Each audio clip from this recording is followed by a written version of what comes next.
Cuando alguien me ve sentada en mi puesto de hierbas en el mercado de San Juan de Dios, en Guadalajara, con mi cabello blanco recogido en un moño y mis manos siempre oliendo a ruda y lavanda, no imagina el infierno que viví encerrada entre cuatro paredes. Me ven sonreírle a los niños, acomodar frascos de jarabes en los estantes, dar consejos de tés para el insomnio o el nervio flojo. Me llaman Doña Chela, como si ese apodo cariñoso pudiera borrar lo que viví. Pero hubo una época, no tan lejana, en la que mi vida entera estuvo hecha de miedo. Un miedo espeso, que se respiraba como humo en cada rincón de la casa, que se me metía entre los huesos y me hacía temblar incluso cuando no había ruido. Antes de que les cuente esta historia tan pesada, quiero que me digan su nombre y desde qué ciudad de México, o del mundo, me están escuchando y también pedirles que se suscriban. Me encanta leer de donde me acompañan, porque me hace sentir que ya no estoy sola con este recuerdo. Yo me llamo Graciela Muñoz Rentería. Hoy tengo 73 años, y he decidido contar mi historia porque hay silencios que enferman. Y porque sé que allá afuera, en algún pueblo perdido, en algún barrio olvidado, hay otra mujer como yo que cree que nadie la va a creer si habla. Yo también pensé eso. Pensé que si abría la boca me llamarían loca, ingrata, mentirosa. Pensé que el mundo jamás le daría crédito a una mujer que no podía ni ponerse de pie contra un hombre que todos llamaban el hijo ejemplar. Crié sola a mi hijo Adrián desde que tenía apenas 19 años. Su padre, un chofer de camiones turísticos de Tepic, desapareció cuando le conté que estaba embarazada. Yo trabajaba entonces en una empacadora de mangos en Escuinapa, Sinaloa, donde las mujeres nos partíamos la espalda seleccionando frutas mientras el jugo nos escurría por los antebrazos. Era un trabajo agotador, mal pagado, pero me bastaba con ver la carita dormida de Adrián para seguir. Dormía 3 horas por noche, lavaba ropa ajena los fines de semana, vendía tamales en las esquinas para completar. Todo lo hice convencida de que estaba construyendo un futuro bueno para él. Durante su niñez parecía un niño dulce. Me traía dibujos hechos con crayones. Decía que de grande me compraría una casa con jardín. Era reservado, pero obediente. En la escuela nunca dio problemas. Yo vivía convencida de que estaba criando un hombre noble, justo, protector. ¡Qué equivocada estaba! A los 17 comenzó a cambiar. Primero fueron miradas raras, fijas, cuando yo salía del baño o me vestía. Después vinieron los abrazos demasiado largos, las bromas con doble sentido que disfrazaba de chiste. Recuerdo la primera vez que me estremecí de miedo. Estaba cocinando frijoles y él se colocó detrás de mí, pegando todo su cuerpo contra el mío, susurrándome que yo olía rico. Se me heló la sangre. Me aparté con un empujón, fingiendo que había sido un accidente, que mi hijo no podía haber querido decir eso. Desde entonces empecé a usar ropa ancha, a cambiarme a escondidas en el baño, a cerrar con llave mi habitación. Pero ya era tarde. En 2004 sufrí un derrame cerebral mientras trabajaba en una panadería en Mazatlán. Estaba amasando bolillos cuando sentí como si una cuchillada ardiente me atravesara la cabeza. Caí redonda sobre la mesa de harina. Cuando desperté en el hospital, el lado izquierdo de mi cuerpo no respondía. Ni brazo, ni pierna. Yo, que toda mi vida había sido fuerte y rápida, ahora no podía sostener ni una cuchara. Adrián tenía entonces 21 años. Dijo que dejaría su trabajo de ayudante de mecánico para cuidarme. Lloró diciendo que era su deber porque yo había dado mi vida por él. Yo, ingenua, me sentía afortunada de tener un hijo tan noble. No sabía que ese era el comienzo del verdadero infierno. Los primeros días fueron normales. Me daba de comer, me ayudaba a bañarme, me cambiaba la ropa. Pero poco a poco se volvió posesivo. La trabajadora social del hospital había conseguido a una cuidadora llamada Doña Carmen, una mujer mayor que venía 3 veces por semana a ayudarme con los ejercicios y la limpieza. Adrián comenzó a decir que ella era torpe, que me hacía daño, que no sabía tratarme bien. Le hizo la vida imposible hasta que renunció. Después de eso dijo que nadie más podía tocarme, que solo él sabía cómo hacerlo bien. Los baños que antes duraban 10 minutos se convirtieron en sesiones interminables. Decía que yo necesitaba limpieza profunda, porque una mujer paralítica acumula bacterias en lugares que ni imagina. Sus manos se detenían demasiado tiempo en mis pechos, en mi entrepierna. Yo intentaba protestar, pero él respondía con voz dulce que no fuera mal pensada, que lo hacía por mi salud. Me decía que había leído en internet que si no me limpiaba bien me saldrían llagas y moriría de una infección. Me repetía tanto aquello que comencé a dudar de mi propia incomodidad, a pensar que tal vez estaba exagerando. Después vino el aislamiento. No me dejaba ver a nadie. Si los vecinos de Mazatlán venían a preguntar cómo estaba, decía que estaba dormida o que el médico prohibía visitas. Apagaba el teléfono o lo contestaba él mismo diciendo que yo no podía hablar. Poco a poco todos se alejaron, creyendo que yo estaba en recuperación. Me dejó sola con él. Y entonces comenzó a tocarme de formas que ningún hijo toca a su madre. Durante los baños, durante los cambios de ropa, mientras me ayudaba a acostarme. Decía que tenía que masajear mis piernas para que no se atrofiaran, pero sus manos se deslizaban a otros lugares. Cuando intentaba apartarlo con la mano derecha, me sujetaba con fuerza del hombro y me hablaba con esa voz venenosa y calmada. ¿Quién va a creerle a una mujer medio paralítica contra mí? Todos piensan que soy un santo por dejarlo todo para cuidarte. Si dices algo, van a decir que estás delirando. Comencé a tener miedo de las noches. Cuando se apagaban las luces de la casa, sentía que el aire se volvía espeso. Oía sus pasos en el pasillo y mi cuerpo entero se tensaba. Una noche entró a mi cuarto sin avisar. Se sentó a mi lado y me susurró que estaba cansado de estar solo, que nadie lo entendía, que yo era la única mujer que lo había amado de verdad. Yo intenté gritar, pero su mano me tapó la boca. Lo que hizo después no puedo contarlo sin que se me revuelva el estómago. Desde entonces lo hizo cada vez con más frecuencia, con más frialdad, como quien cumple una rutina. Decía que si me resistía, me abandonaría en un asilo, que allí me amarrarían a una cama y me dejarían morir. Y yo le creía, porque no podía caminar, porque no podía sostener ni un vaso, porque cada célula de mi cuerpo dependía de él para no morir. Pasaron los meses. Los abusos se volvieron parte del calendario. Los baños por la mañana, la fisioterapia por la tarde, las sesiones especiales por la noche. Yo dejé de contar los días. Dejé de pensar en el futuro. Vivía esperando que se cansara, que se aburriera, que un rayo lo partiera en dos. Pero nada cambiaba. Una tarde de 2009, cuando llevábamos casi 5 años viviendo así, escuché a través de la ventana que la señora Julia, la vecina, hablaba con alguien de que se mudaría pronto. Sentí un terror helado. Ella era la única persona que a veces gritaba mi nombre desde la acera, la única que de vez en cuando me dejaba pan en la puerta. Cuando se fuera, nadie volvería a tocar esa puerta jamás. Y entonces supe que si no hacía algo, moriría ahí dentro. Aquella noche casi no dormí. Miraba el techo y contaba el tiempo entre sus respiraciones desde el cuarto contiguo. Pensaba en la puerta principal, en la ventana del pasillo, en el candado del portón.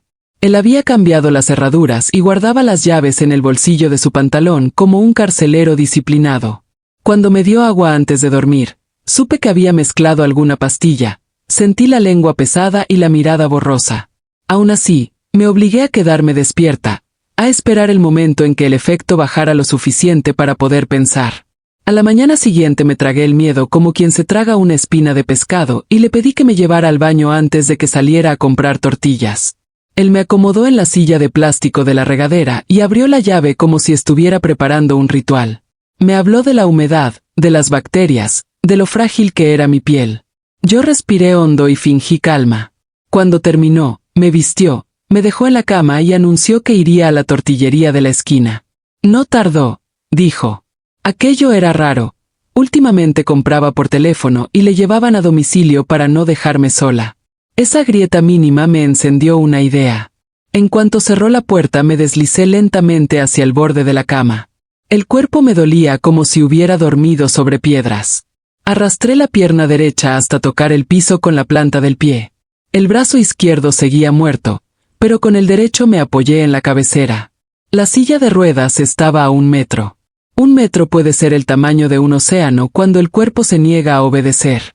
Di un empujón y me deslicé al suelo con más ruido del que quería, pero ya no había marcha atrás.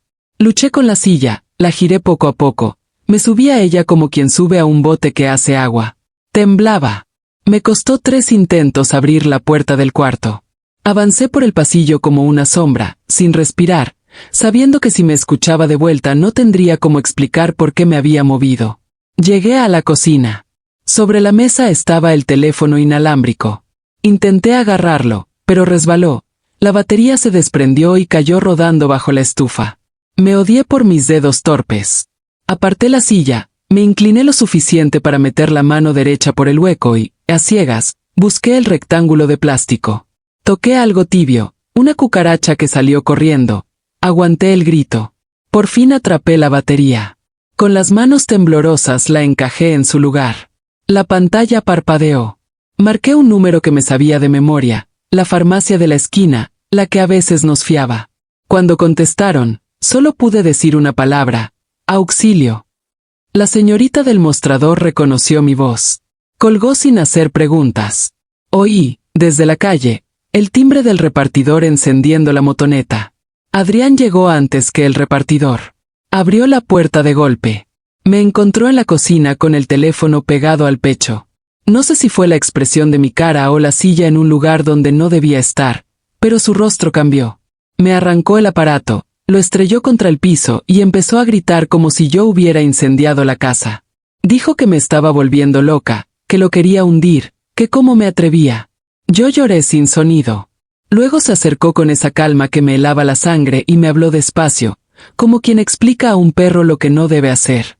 Me dijo que si volvía a intentarlo me dejaría sin agua y sin comida un día entero, que aprendería a la mala a no desobedecerlo.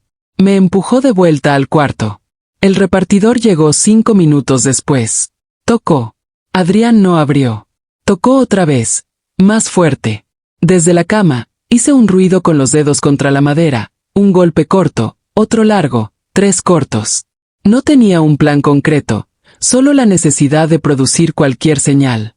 El muchacho, quizá porque ya me había atendido antes, pegó la boca a la rendija y preguntó si todo estaba bien. Adrián dijo que sí, que salíamos, que no molestaran. El repartidor respondió que dejaría un paquete que la señora había encargado por teléfono. Eso no era cierto, yo apenas había dicho auxilio. Pero dejó una bolsita de analgésicos en el picaporte y se fue. Me quedé con la sensación hueca de quien ve pasar una lancha sin poder gritar. A los 2 días, la señora Julia se mudó.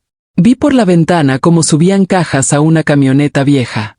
Se despidió de los vecinos y, por costumbre, alzó la voz para decir mi nombre. Adrián contestó desde la reja: «Está dormida, le mandamos saludos». Ella hizo un gesto de tristeza y se fue. Sentí que una puerta se cerraba herméticamente sobre mi vida. El siguiente golpe vino disfrazado de atención médica. Adrián empezó a darme unas pastillas nuevas para que durmiera mejor. Decía que el neurólogo las había recetado, pero el frasco no tenía etiqueta. Al tomarlas, el mundo se me volvía gelatina. Tardaba horas en recuperar un hilo de claridad. Sospeché que me drogaba a propósito para que yo no pudiera resistirme, para que mi memoria se quedara empañada. Empecé a esconder parte de las tabletas bajo la lengua y escupirlas después, cuando él salía del cuarto. Era un juego peligroso, porque si lo notaba, sabía que vendrían castigos más torpes, más silenciosos. A los 6 meses de aquel intento fallido de pedir ayuda, algo finalmente se rompió del lado de afuera. Una brigada de salud del municipio comenzó a recorrer el barrio, casa por casa, ofreciendo vacunas contra la influenza. Tocaron nuestra puerta. Adrián estaba en el mercado. Había salido excepcionalmente temprano. ¡Ay! Bueno, abrí como pude. Empujé con el pie la hoja hasta crear una rendija. La enfermera, una mujer con trenza y ojos francos, miró la silla de ruedas y me preguntó si necesitaba asistencia para bajar el escalón. No sé qué vio en mi cara, pero su expresión se hizo grave. Me pidió que confirmara mi nombre. Lo hice. Anotó algo en su planilla. Me preguntó si vivía sola. Dije que con mi hijo. ¿Está? No. ¿Le han puesto su vacuna? No lo sé. ¿Puedo pasar? Abrí más la puerta. Ella dio un paso y, sin buscar, miró hacia el interior. La cocina con platos apilados, el olor a humedad, mi rostro nervioso. Me preguntó si me sentía segura. La palabra segura me atravesó como una aguja. Sacudí la cabeza apenas, un movimiento que bien podía ser un temblor. Ella dejó la hielera con vacunas en la mesa y me dijo que iba a buscar otra planilla al carro, que no tardaba. No regresó sola, volvió con una trabajadora social. No sé qué es eso que llamamos instinto en quienes se dedican a cuidar a otros. La trabajadora social, la licenciada Leticia, tenía una voz que no empujaba, que no juzgaba. Me pidió permiso para hablar a solas conmigo, sin mi hijo presente, porque a veces los cuidadores se ponen nerviosos. Me explicó que su obligación era asegurarse de que yo estuviera bien. Si hay algo que no esté bien, solo asienta o niega con la cabeza, dijo. Asentí, con cuidado, porque cualquier movimiento todavía me complicaba el equilibrio. Ella no me pidió detalles. Llamó al número del centro de salud y pidió una ambulancia por probable maltrato a persona vulnerable. Todo fue rápido a partir de ahí, como si al fin el mundo decidiera moverse a la velocidad correcta. Entre la enfermera, la trabajadora social y el chofer de la ambulancia me acomodaron en una camilla y me sacaron de la casa. Yo miraba el techo del pasillo como si fuera el cielo. No me atreví a girar la cabeza por miedo a que, en cualquier momento, Adrián apareciera con su cara de santo. Me recibieron en el Hospital General de Mazatlán. Un médico de guardia, que decía palabras cortas, pidió revisar mi cuerpo sin nadie más en la sala. Encontró lo que tenía que encontrar. Marcas, señales, silencios que no encajan con la versión de está en recuperación. Llamaron a un ginecólogo. Llamaron al Ministerio Público. Llamaron a un psicólogo. Me explicaron, paso a paso, que estaban conmigo, que no debía culparme. La palabra culpa me detonó un llanto que llevaba años detenido detrás de los dientes. Lloré como lloran los bebés, con todo el rostro, con el estómago. Sentí que algo duro se ablandaba en el centro del pecho. Adrián llegó al hospital a la hora de la comida, con una bolsa de pan dulce. Traía la cara de siempre, la del hijo cumplido. Se sorprendió de verme en camilla. Trató de pasar a la sala sin preguntar. Una enfermera lo detuvo. Él pidió explicaciones, alzó la voz, pronunció su discurso de mártir. Dejé mi trabajo para cuidarla, y así me pagan. Un policía municipal, llamado por el hospital, lo invitó a esperar en el pasillo. Le preguntó su nombre completo. Le pidió identificación. Adrián, que no estaba acostumbrado a que le pusieran límites, frunció el ceño como un niño contrariado. La trabajadora social entregó un folder con lo básico. El Ministerio Público pidió que lo acompañaran a la comisaría para tomarle declaración. Es un malentendido, repitió él, con esa seguridad de quien cree que el mundo lo hará siempre pasar. Por primera vez en años, lo vi dudar. No voy a detallar el proceso penal como si fuera un expediente, pero diré esto: el sistema se cansa, se pierde, se equivoca. Aún así, aquella vez, se hizo lo suficiente. Hubo peritajes, informes, certificados. Hubo horas de espera en sillas frías, repeticiones de preguntas que abren heridas. Hubo también servidores públicos que hicieron su trabajo con decencia. Adrián fue vinculado a proceso por abuso de persona vulnerable y violencia familiar. Lloró ante la jueza. Habló de sacrificio, de amor, de mi madre está confundida. Yo no estaba presente. Me negué a verlo. Declaré por vía remota desde una sala con paredes crema, con la psicóloga a mi lado, con las manos heladas. Dije lo necesario y callé lo que me rompería al repetirlo. Una vez resuelta la parte más urgente, apareció una palabra que me asustó casi tanto como todo lo anterior: traslado. No podía volver a la casa de Mazatlán. No tenía familia cerca. La trabajadora social buscó opciones: una estancia temporal, una casa hogar, una tía lejana. Fue entonces cuando un hombre se asomó desde el pasado: Hortensia, prima de mi madre, de la que no tenía noticias desde hacía décadas. Vivía en Colima, cerca del Jardín Núñez. A través de una cadena de llamadas que aún me parece milagrosa, la localizaron. Hortensia colgó el teléfono y se subió a un camión esa misma tarde. Me recibió con un abrazo torpe, como quien no sabe dónde acomodar los brazos cuando el otro está lleno de grietas. Tenía las manos ásperas de lavar ropa ajena y una risa que te desarmaba. Me llevó a su casa de techo bajo, con un patio donde colgaban limones verdes. Me instaló en la habitación que antes era de su hijo, ahora migrado a Estados Unidos. Aquí te quedas lo que se necesite, dijo. Y yo creí. En Colima aprendí lo que significa tener una rutina para sanar. Cada mañana venía una fisioterapeuta del hospital regional a enseñarme a pelearle a la gravedad. Se llamaba Paulina. Hacíamos ejercicios con una pelotita blanda, con bandas elásticas de colores, con paciencia. Paulina decía otra vez con una naturalidad que no ofendía. A veces lloraba en silencio mientras ella me movía el brazo. Otras me reía cuando, sin querer, la pelota escapaba y se metía debajo de la cama. En paralelo, la psicóloga del DIF, de nombre Irene, me recibía en un cuarto con ventilador de techo. Me enseñó a nombrar las cosas sin adornos. Me insistió en que la vergüenza no era mía. Cuando me iba de su consulta, cruzaba la plaza con el sol pegándome en la cara y sentía que la piel, de a poco, dejaba de estar fría. Hortensia trabajaba medio turno lavando y planchando. Por las tardes me hacía caldos con hierbabuena, me contaba chismes del barrio, me tejía calcetas. A veces la oía rezar bajito antes de dormirse. No era para pedir milagros imposibles, era para dar gracias por las pequeñas cosas, que la ropa se secó aunque el día amenazaba lluvia, que el gas alcanzó, que el dolor de rodillas cedió. Me enseñó que la vida rema mejor con agradecimientos cortos. Yo hacía mi parte. Aprendí a usar de nuevo la cuchara, a pasar de la silla a la cama sin morderme el labio, a levantar la mirada cuando entraba una persona a la casa.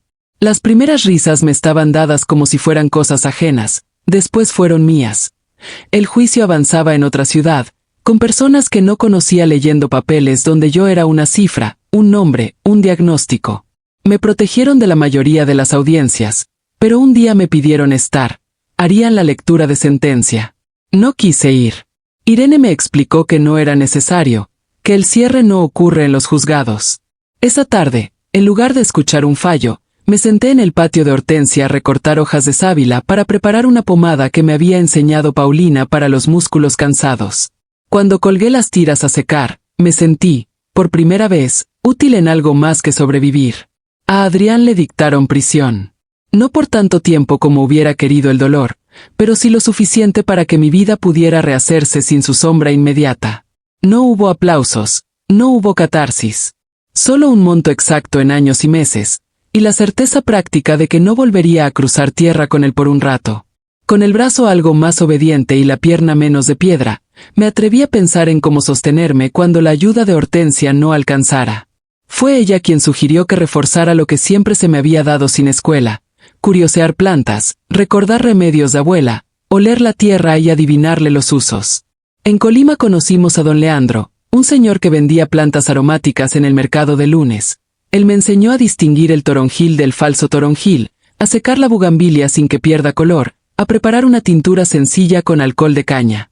No es brujería, decía riendo, es escuchar. Yo escuché. Tras un año en Colima, mi cuerpo era otro. No el de antes, pero sí uno capaz de ir por agua, de trocear verduras, de caminar media cuadra sin sudar frío. Le propuse a Hortensia moverme a Guadalajara, donde una conocida de su parroquia podía rentarme un cuartito barato cerca del mercado San Juan de Dios. Ahí, decía yo, podría vender mis pomadas y jarabes. Hortensia me miró como mira una madre cuando el hijo anuncia que se mudará, con orgullo y miedo. Me ayudó a empacarlo poco. El día que me subí al camión me metió billetes doblados en el sostén, para que no falte para un taxi si te cansas. Me dio un beso en la frente y se quedó parada en la banqueta, pequeña, hasta que el camión giró y la perdí. Guadalajara me recibió con olores mezclados: chile, gasolina, pan dulce, humedad de fuente. El cuartito quedaba a 2 calles del mercado.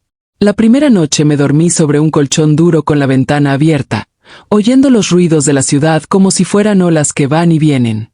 A la mañana siguiente bajé con una mesa plegable, un mantel de flores y 3 cajas de frascos con etiquetas hechas a mano. Me instalé donde pude y esperé. Las primeras ventas fueron torpes. Cobré de menos, olvidé explicar dosis, se me derramó una tintura. Aprendí rápido. Al tercer día ya sabía que buscaría cada quien según su cara. El albañil con dolor de espalda que necesitaba árnica, la señora con insomnio que pedía pasiflora, la joven con ansiedad que se llevaba toronjil. Nunca prometí curas mágicas. Decía, esto ayuda, pero coma bien, duerma cuando pueda, no se guarde todo. A veces me pedían consejos sobre cosas que no se arreglan con plantas. En esos casos, escuchaba. Aprendí que escuchar también es medicina. Así me hice un hueco. Con el tiempo, los martes en la tarde empecé a cerrar antes y a invitar a 2 o 3 mujeres a la bodeguita que me prestaba la dueña del local contiguo. Llegaban tímidas, diciendo que venían por una receta. A la media hora estaban contando su historia. No buscábamos soluciones. Buscábamos que la voz dejara de tropezarse. Al poco tiempo, ya éramos 8, luego 10. Llevábamos café en termos, pan de los puestos de afuera, y nos dábamos permiso de llorar sin apuro. No tenía nombre aquello, pero era lo que a mí me hubiera salvado años antes. Un lugar donde alguien te cree antes de preguntarte por qué no te fuiste. Una mañana de lluvia chiquita, alguien dejó en mi mesa un sobre. Dentro venía un recorte de periódico, la nota de un periodista local sobre emprendedoras tardías que contaba mi pequeño negocio. En la esquina del recorte, una caligrafía en tinta azul, para que recuerde que no se quedó en el piso. H. Reconocí esa H. Hortensia no escribe cartas, escribe caricias. Pasaron varios años. Aprendí a moverme por la ciudad con bastón sin pedir disculpas. Mis manos ya no temblaban cuando contaba billetes. La culpa se iba como se va el frío cuando amanece. El miedo, en cambio, aprendí a guardarlo en un cajón. No desaparece, pero no manda. Hasta que un día de marzo, cuando el sol cae de lleno sobre los techos de lámina y la gente camina más despacio para no sudar tanto, una sombra se detuvo frente a mi puesto. No hizo falta que hablara para reconocerlo. El cuerpo se encorva de maneras que uno registra como quien guarda el olor de una casa. Adrián estaba más flaco, con la piel de un color entre amarillo y gris, apoyado en un bastón metálico de esos que venden en farmacias. La mirada no era la misma. No era soberbia ni dulce. Era una mirada vacía, como si no encontrara dónde posarse. Dijo mi nombre en voz baja. La ciudad siguió su ruido alrededor, ajena. Me pidió ayuda. Dijo que los médicos le habían confirmado una enfermedad desmielinizante, que las manos se le dormían, que a veces no sentía los pies, que perdía el equilibrio sin aviso. Dijo que vivía en un cuarto de pensión en la colonia Analco, que lo habían despedido del taller porque no podía cargar piezas. Dijo que los platos se le caían de las manos, que ya no podía ni bañar a gusto. Dijo que yo era su madre y que a nadie más tenía. Hablaba como si recitara una carta aprendida. Yo lo escuché con las manos sobre el mantel, sin tocar mis frascos, midiendo el aire para no ahogarme. Lo primero que sentí no fue odio. Fue una calma extraña, fría, útil. Le pregunté si recordaba mi regadera, mis terapias, mis noches. Le pregunté si recordaba sus amenazas con asilos. Le pregunté si recordaba que me tapaba la boca y me pedía que agradeciera. Él apretó el bastón. Miró un punto entre mis zapatos y la banqueta. Dijo que estaba arrepentido. Dijo que la enfermedad le había enseñado humildad. Dijo que necesitaba que lo cuidaran, que yo sabía cómo. Dijo que si lo rechazaba se iba a morir. No fue una escena grandilocuente. No levanté la voz. No hice discursos. Dije lo que tenía que decir con la misma voz con la que explico la dosis de un jarabe. Le dije que no podía ser su cuidadora. Que hay cuidados que solo se dan cuando no se ha traicionado la confianza. Que existían instituciones públicas. Que podía ir al DIF a pedir evaluación para una estancia. Que la iglesia de San Francisco a veces gestionaba apoyos. Que yo no lo dejaría tirado en la calle, pero que mi casa, mi mesa, mi cuerpo, no eran ya territorios disponibles para él. Dije no de una manera que me sorprendió.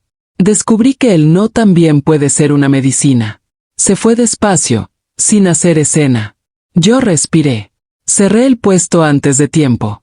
Caminé media cuadra hasta la fuente.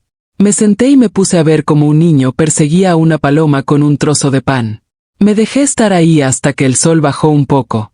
Esa noche llamé a Irene, la psicóloga en Colima, cuyo número guardaba como se guarda una estampita. Le conté sin adornos. Me dijo que el cuerpo tiene memoria, pero también tiene herramientas. Me pidió que me felicitara por haber elegido protegerme. Al colgar, lloré un rato. No de pena, de alivio. El no había llegado tarde, pero había llegado. Me enteré semanas después, por un sacerdote que apoya en albergues, que Adrián consiguió un lugar en un asilo público en Tlaquepaque. Dijo que el personal hacía lo que podía con pocos recursos, que las listas de espera eran largas, que a veces faltaban manos. No sentí alegría. Sentí una forma sobria de justicia, que cada quien cargara con lo suyo. Por primera vez, el futuro no tenía su sombra. Los años siguientes fueron un ejercicio constante de volver a habitarme. Me animé a viajar con otras 2 mujeres del grupo de los martes a Tonalá a comprar frascos, a San Pedro Tlaquepaque a escuchar mariachi sin que la música me encogiera, a Chapala a mirar el agua y entender que los lagos también guardan cosas y no por eso dejan de brillar. Aprendí a llamar amigas a 2 o 3 personas sin sentir que estaba abusando de la palabra. Dejé una pequeña libreta en la mesa de noche donde anotaba lo que me hacía bien. Hoy no me dolió el hombro al colgar la ropa, vendí todo el jarabe de bugambilia. Hortensia me mandó un audio con su risa. Un día, una chica joven se acercó a mi puesto en San Juan de Dios. Me dijo que había visto un video en internet donde una señora contaba su historia de superación y que creía que era yo. Le respondí que podían ser muchas. Me pidió permiso para grabar una conversación corta sobre las plantas y la paciencia. Le dije que sí si no me preguntaba por el pasado. Grabó 3 minutos. Me etiquetó con el nombre del puesto, que apenas era un letrero pintado a mano, Yerbas Doña Chela. Esa semana llegaron más clientas de lo normal. No por el morbo, sino porque alguien les había dicho que aquí se escucha. Con el tiempo, me acostumbré a que me pidieran la mezcla que calma sin dejarte tonta. Con el tiempo, dejé de vigilar la puerta con el rabillo del ojo. Si alguien quiere una moraleja, no la tengo. Aprendí que no siempre hay una gran victoria, una música de fondo, un aplauso.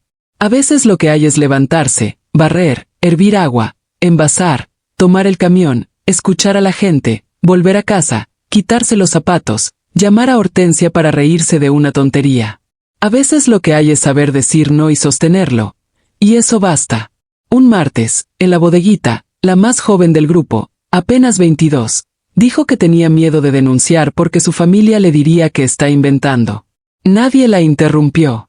Cuando terminó, le dije que yo también tuve miedo y que me creyeron personas que no me conocían de nada. Le dije que no estaba sola aunque todavía no lo viera. Le prometí acompañarla al centro de justicia si lo decidía. Otra mujer puso su mano sobre la suya. No sé si denunció. Sé que regresó la semana siguiente y que trajo pan. A veces, cuando cierro el puesto y camino a casa con la bolsa de frascos, me sorprendo sonriendo sola. No una sonrisa grande, de esas que se usan para la foto. Una sonrisa chiquita, de esquina de labios, que dice estoy aquí. Me gusta esa versión. No es la que el mundo me prometió. Es la que pude construir con los fragmentos. Y me alcanza. Si te estás preguntando por qué cuento todo esto ahora, es porque me cansé de los secretos que enferman. Porque si una sola mujer en un barrio de Colima, de Nayarit, de Jalisco, escucha mi voz y decide pedir ayuda, ya valió la pena. Porque la vergüenza cambia de casa cuando la nombramos y la cerramos por fuera. Porque yo no pude salvar a la de antes, pero sí puedo acompañar a las que vienen. Me llamo Graciela Muñoz Rentería. Y aunque mi mano izquierda todavía no aprieta del todo, sostengo mi vida con la derecha con una fuerza que no sabía que tenía. Si un día me ves en el mercado, con mis frascos de manzanilla y mis pomadas de árnica, no me digas pobrecita. Dime buenos días. Con eso alcanza para seguir. ¿Y si te duele el sueño? Te hago un té. Los primeros meses en casa de Hortensia fueron como vivir en otro planeta. Después de tantos años encerrada con él, cualquier cosa me parecía extraña. El canto de los pájaros en el patio, el sonido lejano de un carrito de paletas pasando, la voz tranquila de Hortensia preguntándome si quería más café. Me costaba hasta responderle. Mi cuerpo reaccionaba solo. Si alguien entraba a la habitación, me encogía como si esperara un golpe. Me costaba dormir con la puerta abierta, me despertaban sobresaltos por cualquier ruido, y si Hortensia me tocaba el hombro para ayudarme a levantarme, el corazón se me disparaba como si me hubieran apuntado con un arma. Ella tuvo una paciencia que no sé de dónde sacó. Me hablaba bajito, se movía despacio, me explicaba todo lo que iba a hacer antes de acercarse. Me repetía que estaba a salvo, que nadie iba a tocarme sin mi permiso, que aquí mandaba yo. Esas palabras eran tan nuevas que no sabía qué hacer con ellas. Yo, mandar. Yo, tener el control. A las pocas semanas empezó a llevarme con una fisioterapeuta en Colima, una mujer llamada Mariela que tenía manos firmes y ojos buenos. La primera vez que me atendió, apenas me rozó el brazo paralizado y empecé a llorar sin saber por qué. Ella no se asustó, me dijo que era normal, que el cuerpo guarda los recuerdos como cicatrices invisibles y que cada músculo que duele al tocar también está llorando. Me enseñó a respirar, a mover los dedos poco a poco, a volver a confiar en mi cuerpo. Después de cada sesión, Hortensia me llevaba a caminar por el malecón de Manzanillo para que viera el mar. Al principio solo podía estar sentada mirando las olas sin atreverme a moverme, pero ver ese horizonte inmenso me hacía sentir que el mundo era más grande que mi dolor, que no todo se había acabado entre esas paredes donde él me encerró. Un día, después de casi 4 meses de ejercicios, logré cerrar los dedos de la mano izquierda. Apenas un pequeño movimiento, pero fue como si hubiera encendido un sol dentro de mí. Lloré abrazada a Mariela y a Hortensia. Desde ahí empecé a mejorar más rápido. El codo, la pierna, el equilibrio. Meses después ya podía caminar despacio apoyada en un bastón, ir al baño sola, servirme agua sin derramarla. Recuperar cada gesto mínimo era como conquistar un mundo nuevo. Pero no bastaba con sanar el cuerpo. Mi cabeza seguía llena de ecos suyos, de su voz podrida repitiéndome que nadie me creería, que sin él no podría vivir. Hortensia lo entendía. Fue ella quien me llevó con una psicóloga en Guadalajara, la doctora Adriana Solís, que trabajaba con mujeres sobrevivientes de violencia. La primera vez que le conté todo, pensé que iba a mirarme con asco. En cambio, me tomó la mano y me dijo con voz firme: «Tú no sobreviviste porque fuiste fuerte. Fuiste fuerte porque no tuviste otra opción. Pero ahora puedes elegir ser libre». Nunca nadie me había dicho que podía elegir algo. La terapia fue dura, pero me devolvió el alma. Aprendí a dejar de sentir vergüenza por algo que no había hecho yo. A entender que la culpa era suya, no mía.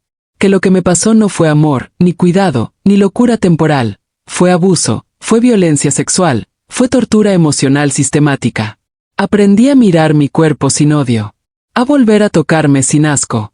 A verme en el espejo sin sentir que veía un cadáver. Cuando pude caminar con más soltura, Hortensia me animó a hacer algo con las plantas que tanto amaba desde joven. Me había visto cuidar sus macetas como si fueran criaturas frágiles y me dijo que eso era lo que tenía que hacer, sanar con lo que me había salvado. Me inscribió a un curso de herbolaria en Oaxaca que daban en un pequeño centro comunitario en San Agustín Etla. Me daba miedo viajar, pero ella fue conmigo. Ese viaje fue como volver a nacer. En ese pueblo rodeado de montañas aprendí sobre la manzanilla, el árnica, el romero, la salvia, la lavanda. Aprendí a hacer pomadas, jarabes, aceites medicinales. Las otras mujeres del curso eran de distintas edades, muchas habían pasado cosas duras también. Me escuchaban sin juzgarme. Me abrazaban cuando me trababa contando lo que había vivido. Por primera vez en décadas, me sentí parte de un grupo que no quería nada de mí más que mi presencia. Cuando regresamos a Colima, abrimos un pequeño puestecito los fines de semana en el tianguis de la colonia El Moralete. Al principio vendíamos solo bolsitas de té y pomadas para el dolor, pero la gente comenzó a volver cada semana, a traerme frascos vacíos para rellenar, a contarme que dormían mejor, que ya no les dolían las rodillas, que sus hijos por fin conciliaban el sueño. Y algo hermoso empezó a pasar. Me llamaban Doña Chela de las plantas con un cariño sincero. Ese apodo me devolvió la identidad que él me había arrancado. Con el tiempo ya no necesitaba bastón. Mis manos recuperaron fuerza, mis pasos firmeza. Me mudé con Hortensia a Guadalajara para crecer el negocio. Conseguimos un pequeño local cerca del mercado de San Juan de Dios. Lo pintamos de verde claro, pusimos estantes de madera con frascos de vidrio alineados y plantas colgando en las ventanas. Me pasaba horas mezclando aceites, escribiendo etiquetas con mi letra firme, escuchando boleros viejos mientras preparaba jarabes. Cada frasco que cerraba era una declaración de que estaba viva, que estaba libre, que mi cuerpo volvía a obedecerme. También creamos un grupo de mujeres sobrevivientes. Lo llamamos Raíces Fuertes. Nos reuníamos los martes después de cerrar la tienda, en la trastienda rodeada de aromas de romero y canela. Ahí escuchábamos historias duras, pero también compartíamos victorias. Mujeres que habían escapado de parejas violentas, que habían recuperado a sus hijos, que habían vuelto a estudiar. Cada una traía una planta y la sembrábamos en una maceta grande como símbolo de nuestra fuerza. Hoy ese jardín está frondoso y vivo, y cada vez que lo riego recuerdo que nosotras también volvimos a crecer. Hace unos años, cuando el negocio ya iba bien, Me invitaron a dar charlas en ferias de emprendedoras en Morelia, en Querétaro, en Aguascalientes. Contaba mi historia completa, sin suavizarla, porque entendí que hablar era la única forma de romper el silencio que permite que estas cosas pasen. Muchas mujeres me abrazaban llorando después de las conferencias. Me decían yo también pasé algo así, pero nunca lo había dicho en voz alta. Cada una de esas confesiones me confirmaba que valía la pena exponer mis cicatrices. Un día, hace poco, volví a Mazatlán. No para quedarme, solo para cerrar el círculo. Caminé hasta la esquina donde estaba la casa donde todo ocurrió. La fachada estaba descascarada, las ventanas rotas. Nadie vivía ahí ya. Me quedé parada frente a esa puerta durante varios minutos, escuchando el ruido del mar a lo lejos, sintiendo el sol tibio en la cara. Y por primera vez no sentí miedo. No sentí odio. No sentí nada. Solo paz. Esa casa ya no era mía. Ni mis recuerdos tampoco. Regresé a Guadalajara esa misma noche. Hortensia me esperaba con té de manzanilla y pan dulce. Me sonrió y me dijo: ya está, ya lo dejaste allá. Y era cierto. Hoy tengo 73 años, un cuerpo que camina con paso firme, una tienda que florece, una red de mujeres valientes que me sostienen y a las que sostengo, y una vida tranquila que huele a lavanda y pan tostado. A veces vienen muchachas muy jóvenes al local, compran algo y me dicen en voz bajita: usted es muy fuerte, doña Chela. Yo les sonrío, pero no les digo que no se trata de ser fuerte, se trata de no rendirse, de seguir caminando aunque el alma esté hecha pedazos, de volver a sembrarse. Porque sí, me destruyeron, pero volví a crecer. Y si yo pude, tú también vas a poder. Si llegaste hasta aquí escuchando mi historia, gracias de corazón. Ahora quiero pedirte algo. Suscríbete a este canal Historias Inesperadas y activa la campanita. Aquí compartimos historias reales de mujeres que transformaron el dolor en fuerza, para que nadie más tenga que pasar en silencio lo que nosotras pasamos. Y cuéntame en los comentarios qué fue lo que más te tocó el corazón de todo lo que escuchaste hoy. Me encanta leerlos uno por uno.